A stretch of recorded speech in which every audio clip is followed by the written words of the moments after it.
Minha igreja está definhando e morrendo e eu não sei o que fazer.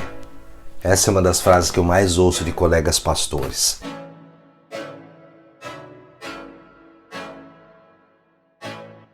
Sintomas, sinais que a igreja dá que ela está em declínio, outras que estão lá sem batimento cardíaco quase. Se a sua igreja está indo bem, crescendo, está viva, que bom!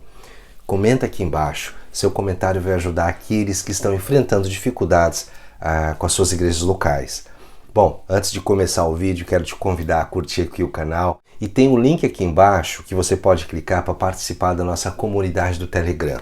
A gente está montando uma comunidade para pastores e líderes lá no Telegram, onde você vai receber diariamente ferramentas para o teu ministério. Mas vamos lá, vamos falar sobre isso. Se a sua igreja local aí está declinando, definhando, não cresce, você quer trazer a vida de volta, acender a chama da missão de volta, fica até o fim desse vídeo que eu quero compartilhar algumas coisas assim muito úteis, muito relevantes para o teu ministério, tá bom? Só uma ressalva para os haters de plantão, a igreja viva de Cristo não está morrendo, tá bom? Não estou falando da igreja, a noiva de Jesus, estou falando da igreja local, lá no bairro, na rua, na cidade, onde o pastor enfrenta grandes desafios, ok? Esclarecido? Bom, gente, eu anotei aqui pelo menos 4 sinais de declínio de uma igreja. Você verifica aí se é o seu caso ou não na sua igreja local. Você pode mandar esse vídeo também para algum colega de ministério.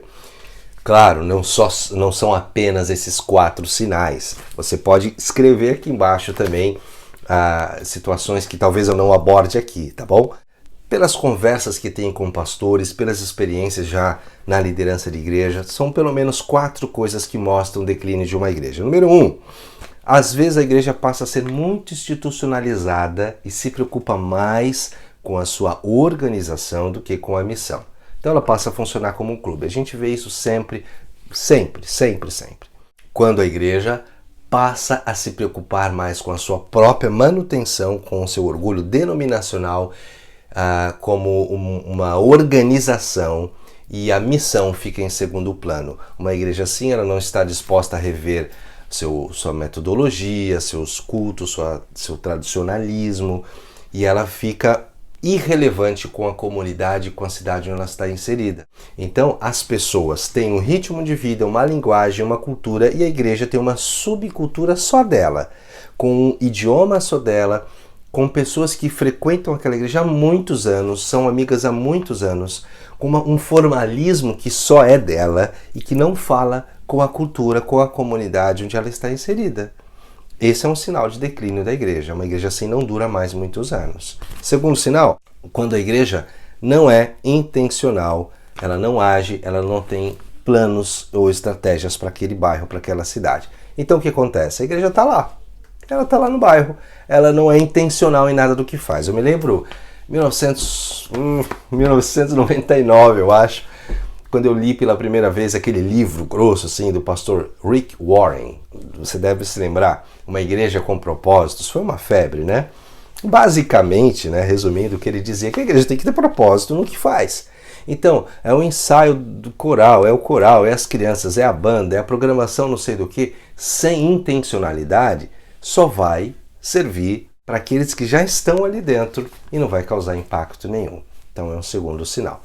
Terceiro sinal que eu anotei aqui.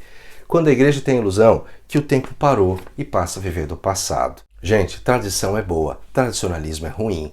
Tradicionalismo é a fé morta daqueles que vivem. A supervalorização do passado em detrimento ao futuro. Uma igreja sem visão, sem paixão pelo futuro, ela coloca toda a sua paixão no fundador da denominação, daquela igreja local, nos tempos áureos de ouro que ficaram para trás, que tem sim o seu valor. Eu sou alguém que gosta de ir nos tradicionais, eu amo. Também gosto do agito, da moçada, eu gosto também, no rock and roll eu gosto, mas gosto dos hinos, são lindos, transmitem verdades bíblicas. Mas a nossa paixão e visão tem que estar acesa por aquilo que Deus vai fazer na nossa história. Então esse é um terceiro sinal de uma igreja que ficou no passado, de uma igreja em declínio. Quarto sinal, a igreja que curte a capelania, onde o pastor só vive para a manutenção dos membros, e é isso, não é aberto para os de fora. Pensando nisso, eu fui ver o que pastores que revitalizaram suas igrejas, o que eles fizeram. Fizeram muitas coisas, né? Mas quais foram as principais coisas? Eu anotei algumas aqui. Primeiro, tomaram decisões de como usar o tempo de maneira intencional. Você vê uma palavra que eu uso muito, né? Porque é verdade. Eles deixaram de ser operacionais e usaram o tempo de maneira mais intencional e estratégica. Segundo, focaram a maior parte do tempo deles com os líderes deles. Pode ser que você esteja me assistindo e você não tenha líderes na sua igreja. Mas talvez você tenha aí 1, 2 pessoas, 3 pessoas com potencial de liderança. Ou talvez você esteja me assistindo e seja de uma igreja maior, grande ou de médio porte, que tem muitos líderes. Veja quem são os melhores. Veja quem você pode treinar mais e investir mais seu tempo, sua energia neles. Líderes treinados vão multiplicar. Líderes treinados, motivados, vão entregar a visão para os demais da igreja. Siga o conselho de Jétro para Moisés. Invista tempo nos líderes. Foi isso que homens, pastores que revitalizaram suas igrejas fizeram. Que foi outra coisa que eles fizeram? Eles resgataram a pregação bíblica na igreja. As igrejas estão pregando tudo, menos o evangelho. Eles resgataram a cruz de Cristo. Pregar sobre pecado, arrependimento, a ira de Deus, a graça de Deus, a misericórdia salvadora, a cruz do Calvário. Resgate isso na sua igreja, colega pastor. Pregue a cruz de Cristo.